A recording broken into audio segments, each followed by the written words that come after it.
Always trust that inner voice that tells you to persevere for your dreams. And with time, you will see how life pays back your efforts and your sacrifice. Hello, everyone. I am Julio Santos, and today I will be telling you part of my story.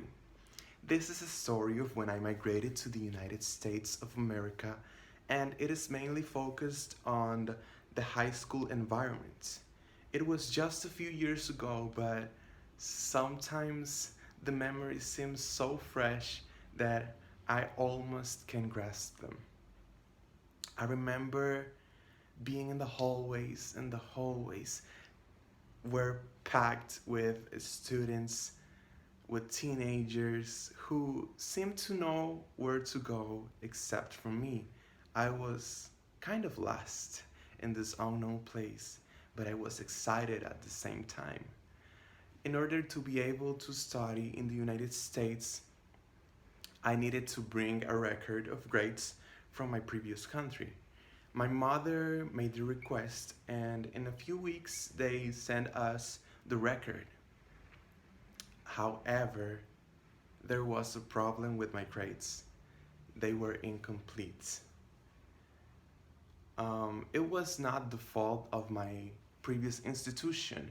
It was because I spent some time without going to school because of some personal problems, and that basically created a gap in my record that I was unable to complete.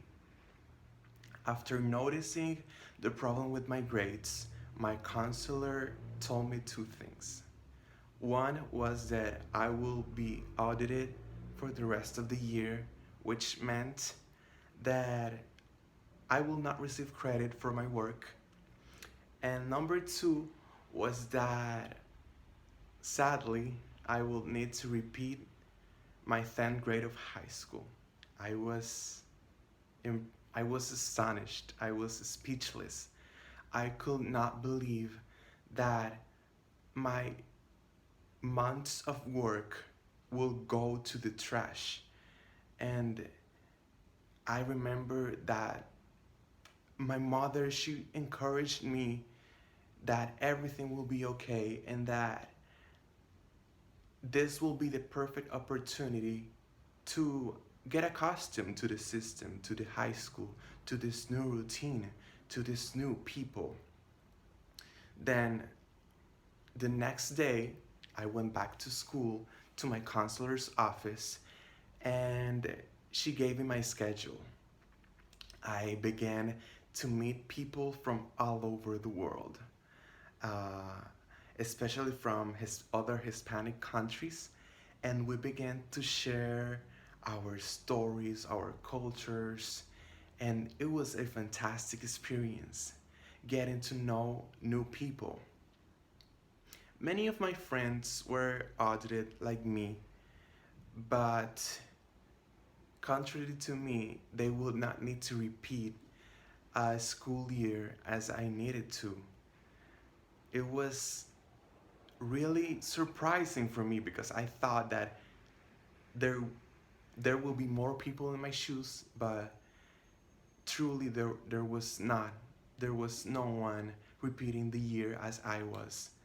And I decided something. I remember that I said to myself, I will not let the circumstances stop me from flourishing and from growing. I I just recall I said that even though it seems that the odds say that my school year is lost, I know that something awaits for me and that I can make the best of these months and of this experience, and I can learn and I can grow. And as the days went by and turned into weeks, I was getting much more accustomed to my new routine. I always resolved to hand in my work, my homework, my projects on time.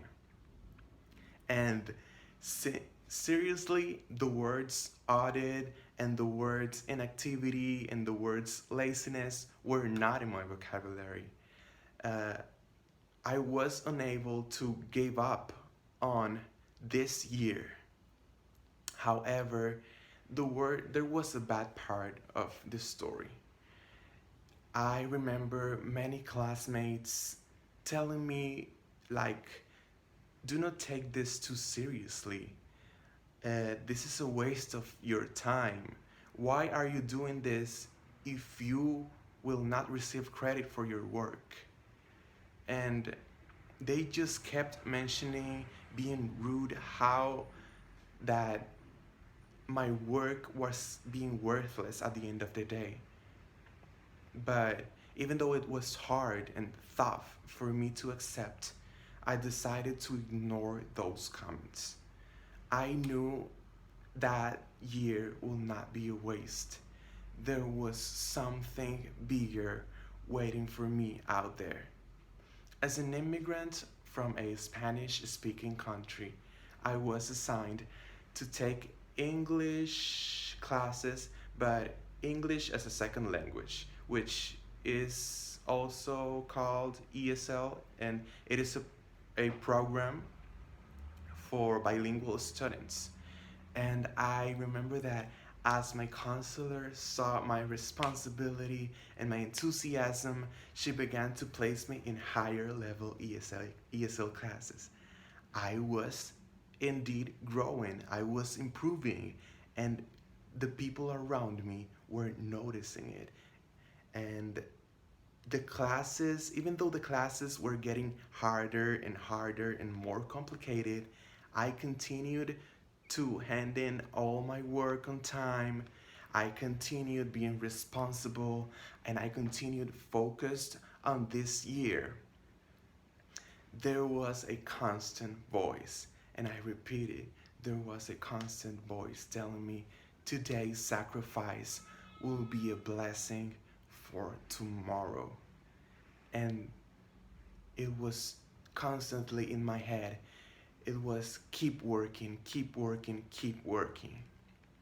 By the end of that school year, I was delighted with my development, and I indeed grew academically and personally. Many teachers congratulated me for my responsibility and hard work over the previous months, and I thanked them for sharing their knowledge with me, because at the end of the day, it was the most important part of learning, getting to know new people, getting to know people who were passionate about teaching, about learning, and it was something that I valued a lot. the, there were some of those teachers that saw my passion and my enthusiasm, and they kept recommending me for higher level classes. The following year, I was totally, totally impressed. I was in monolingual classes, which meant that I was not anymore in the ESL program and that I was not in the bilingual program, and that was a big, big step in my life. And more to know, I was doing very well in those classes. I became a high honor roll student. And there I said to myself, your work was worth it. And I was so thankful for following my intuition and for following that constant thought that was telling me to keep fighting. I am still very proud of my improvement and thankful for following my intuition, for following that voice that was telling me that something bigger was awaiting for me, for not listening to those comments. Ultimately, you might be asking yourself, what is the point of this TED Talk? What is this kid trying to tell me? Well, I want you to learn from my story. Always, always follow that precious voice that encourages you to persist and keep fighting. There will be absolutely a lot of people trying to control your life and to make you lose your focus. We see them every day, we see them every minute. They live around us and they tried to control everything, the way we act, the way we speak, the way we dress, the way we are. They will insist that your work will be worthless, but you cannot listen to them.